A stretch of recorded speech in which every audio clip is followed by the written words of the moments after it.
times a week. First, piglets. Something really bad is going on there, and they said it smells like death. It's a tight, close-knit community, the epicentre of greyhound training in Queensland. The properties here are dotted with bull rings, kennels and training tracks.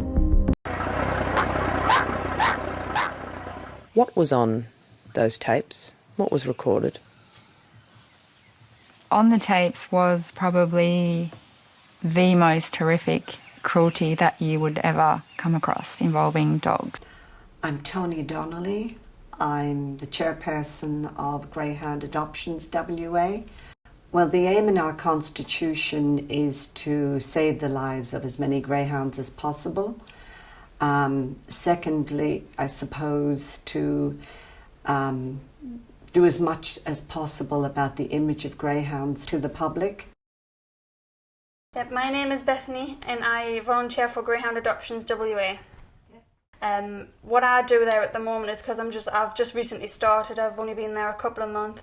I get to hold the dogs, get to talk to people, and tell them what greyhounds are like, and get to tell them my story. And I love doing it. And the reason I wanted to start volunteering was because I love animals, and greyhounds are just there's a lot of misconceptions about them, and I think people need to know the truth.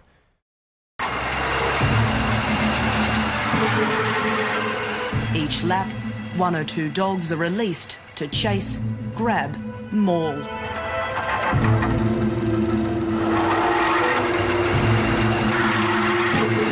The live baiting scandal is probably very bad for business for people in the industry in New South Wales and Queensland and South Australia to some extent, and Victoria, of course.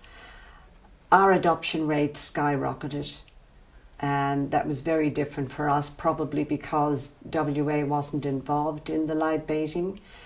That doesn't mean to say it doesn't go on, but it wasn't involved in the program, the Four Corners program. Back east, apparently adoption rates went down, which is a shame, because the dogs are not damaged by this dreadful experience. They put it behind them, as most dogs do who live in the present. The live baiting scandal with greyhounds, personally I don't like it.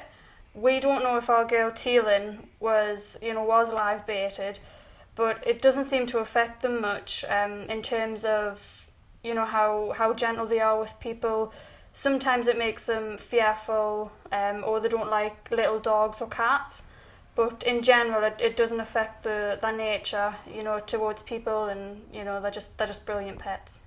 My name's Kat Hope. I'm a composer and musician, and I work at the West Australian Academy of Performing Arts as a researcher. I didn't really know much about them until we had our own. We've got a friend who's got a greyhound, and it was always a beautiful, quiet, gentle dog that didn't bark and doesn't slobber. So I knew about greyhound racing, but I wasn't particularly political about it or anything.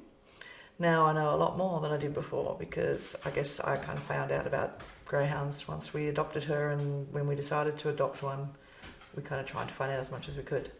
The live baiting scandal happened really around the same time we got Cookie, so it was, we got her just before that. It's pretty horrible, but I think most people knew it was already going on. I actually haven't watched it because I don't want to see it, but I think it kind of, a lot of people see two things in it. One is that it's a terrible way to treat animals in general, but the other one was that people thought that a lot of pet greyhounds may have been live baited. So with Cookie, we don't know whether she was or not, but she doesn't chase anything, so there's no problem there.